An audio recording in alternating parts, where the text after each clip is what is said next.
بسم اللہ الرحمن الرحیم نحمدہ و نصلی علی رسولہ الکریم اما بعد فاعوذ باللہ من الشیطان الرجیم بسم اللہ الرحمن الرحیم۔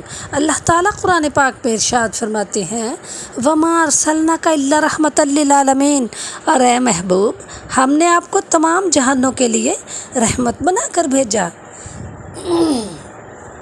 حضرت ابو ہریرہ رضی اللہ تعالیٰ عنہ سے مروی ہے کہ وہ حضرت عمر رضی اللہ تعالیٰ عنہ سے روایت کرتے ہیں کہ حضرت عمر فاروق رضی اللہ تعالیٰ عنہ ایک مرتبہ صحابہ کرام کی ایک جماعت کے ساتھ حج کو نکلے، یہاں تک کہ ابوا مقام پر پہنچے تو وہاں ایک بوڑھا راستے کے قریب بیٹھا ہوا ملا۔ اس نے آواز دی، او قافلے والو ٹھہرو ٹھہرو۔ قافلہ اس کے لیے ٹھہر گیا۔ حضرت عمر فاروق رضی اللہ تعالیٰ عنہ نے فرمایا، اے بوڑھے کہو کیا کہنا چاہتے ہو؟ اس نے کہا کہ تم میں رسول اللہ صلی اللہ علیہ وآلہ وسلم موجود ہیں؟ اہل قافلہ نے کہا نہیں، وہ اپنے اللہ سے جا ملے۔ اس نے کہا کیا وہ وفات پا چکے؟ انہوں نے کہا ہاں۔ تو وہ رو پڑا اس قدر کہ ہمیں خیال یہ ہونے لگا کہ اس کے جسم سے روح نکل جائے گی۔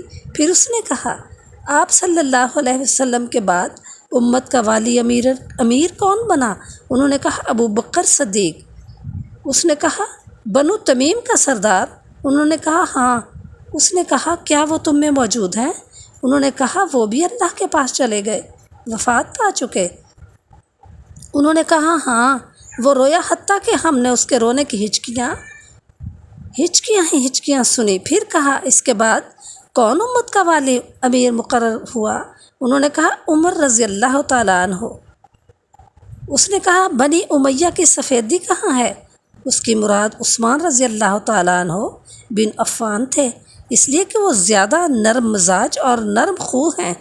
پھر اس نے کہا اگر ابو بکر صدیق رضی اللہ تعالیٰ عنہ کے بعد عمر فاروق والی بنے ہیں تو معاملہ بہتر کے سپرد ہوا، کیا وہ تم میں موجود ہیں؟ انہوں نے کہا ہاں، وہ آج صبح سے آپ سے مصروف گفتگو ہیں۔ اس نے کہا آپ میری مدد کریں، اس لیے کہ میرا کوئی مددگار نہیں۔ عمر رضی اللہ تعالیٰ عنہ نے فرمایا تو کون ہے جو مددگار کی تلاش میں ہے؟ اس نے کہا میں بنو عقیل بنو ملیک میں سے ہوں۔ رسول اللہ صلی اللہ علیہ وسلم کے ساتھ میری ملاقات ہوئی، آپ صلی اللہ علیہ وسلم نے مجھے اسلام کی دعوت دی، میں ایمان لایا اور آپ صلی اللہ علیہ وسلم کے لائے ہوئے دین کی تصدیق کی۔ آپ صلی اللہ علیہ وسلم نے مجھے اپنے بچے ہوئے ستو پلائے، پہلے آپ صلی اللہ علیہ وسلم نے پیا پھر مجھے دیا۔ اس کی برکت سے جب بھی مجھے بھوک لگی میں نے سحری محسوس کی، اور جب بھی پیاس لگی سرابی اور خوشبو محسوس کی، جب بھی گرمی ہوئی اس کی وجہ سے ٹھنڈک محسوس کی۔ پھر میں بکریوں کا ریوڑ لے کر جنگل کو نکلا، دن رات میں 5 نمازیں پڑھتا اور رمضان کے روزے رکھتا، اور سال کے بعد 10ویں ذی الحجہ کو بکری ذبح کرتا، یہاں تک کہ اس سال سوائے ایک بکری کے باقی سب ختم۔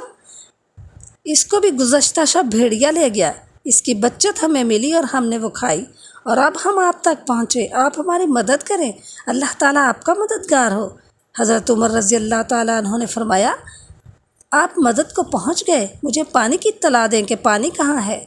راوی کہتے ہیں کہ ہم نے ایک جگہ پڑاؤ ڈالا اور ہم نے اپنے زاد راہ کا بقیہ جمع کیا۔ راوی کہتا ہے کہ گویا میں حضرت عمر فاروق رضی اللہ تعالیٰ عنہ کو دیکھ رہا ہوں کہ وہ سڑک کے قریب چادر اوڑھے ہوئے اس کی اونٹنی کی لگام تھامے ہوئے ہیں اور کھانا نہیں کھاتے، اس بوڑھے کا انتظار کر رہے تھے شدت سے۔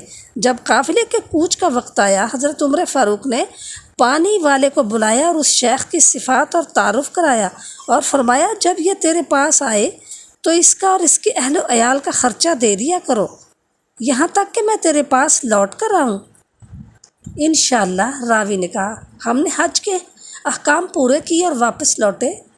جب ہم اسی پڑاؤ پر پہنچے تو حضرت عمر فاروق نے چشمے والے کو بلایا اور فرمایا کیا تو نے اس بوڑھے سے اچھا معاملہ کیا؟ اس نے کہا جی ہاں، وہ آپ کے وعدے پر میرے پاس آیا اور بیمار ہوا، میرے پاس 3 دن رہا اور وفات پا گیا، میں نے اس کو دفن کر دیا اور یہ اس کی قبر ہے۔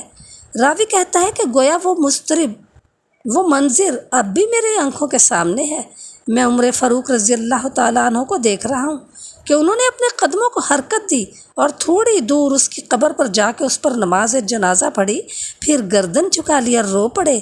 پھر فرمایا اللہ رب العزت نے اس کے لیے تمہاری مدد ناپسند فرمائی اور اسے اپنے پاس موجود نعمتوں سے نوازا۔ پھر اس کے اہل و عیال کے بارے میں کفالت کی ذمہ داری کا حکم فرمایا، ان پر ہمیشہ خرچ کرتے رہے یہاں تک کہ اپنے رب سے جا ملے۔